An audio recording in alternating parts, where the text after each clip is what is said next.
Well, I don't want to keep going on with this, but no, but I've been in the hospital like 30 times, in and out since I'm age 16 to 30. I don't know what, 30 something.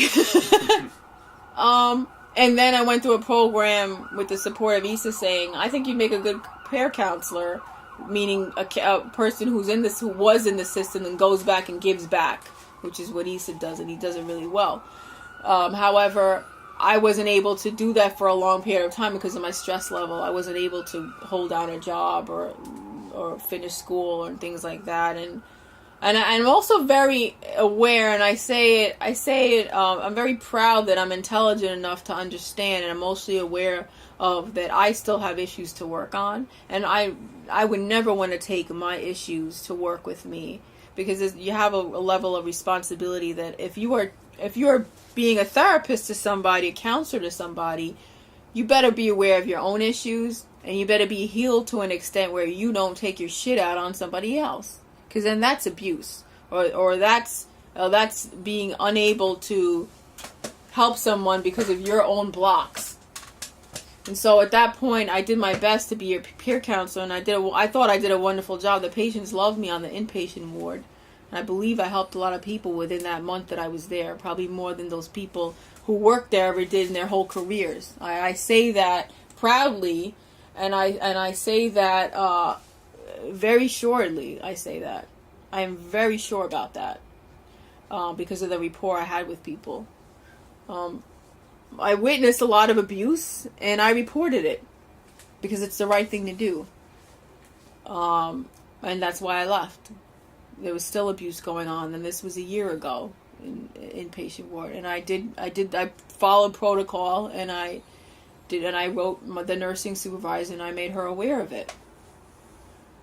And I left because I'm not gonna witness a whole system that I've been in, this medical model system. Not only did I suffer as a patient, now I'm going back to try to help people, and I'm fighting against bureaucracy. I'm fighting against the powers that be to try to help people, and I felt like I couldn't win, and I couldn't stay there watching people get treated that way, and so I had to leave. I mean, I couldn't handle it. And also, I thought I could move on, and I don't have to work at an inpatient or medical model facility. I could work in a peer-run facility, where they really appreciate peer counselors, and where we're allowed to do our jobs and help people and have a rapport and sit and listen to them, which is really all you need to do.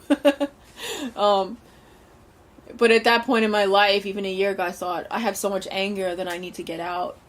And I'm not willing, and I'm not able to sit down and give to others emotionally or intellectually, or just give of my time, because I have a lot of stuff I need to work on.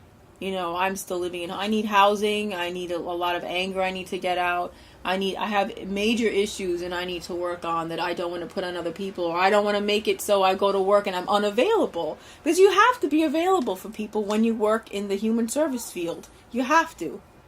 You should be.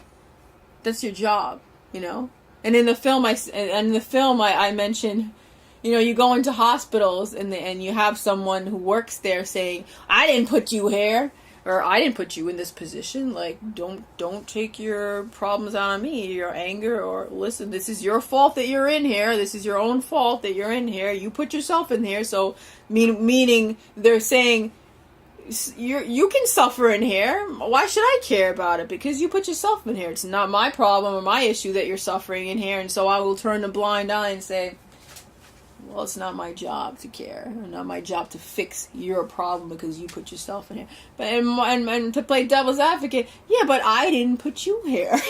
I didn't put you in this position, in this job. No one told you had to go to school and be a psychologist or a psychiatrist or a nurse or a mental health aide. No one said that you had to have this job.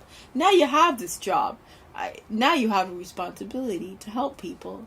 We want to talk about what's right and wrong in society, and a person gets locked up and gets 25 to life, or a person gets sent to a state hospital for a period where you don't even know when you're going to get out. And all you hear is, take responsibility for what you did, criminal or patient. You know right from wrong, but they know right from wrong too. People in position with degrees, with guns, cops, with handcuffs, with the education, the degrees, and the power, they know right from wrong too, and what they're doing, and they should have a conscience as well. How do they sleep at night? I don't know. We don't sleep very well, I'll tell you that much. But I bet they're sleeping real nice.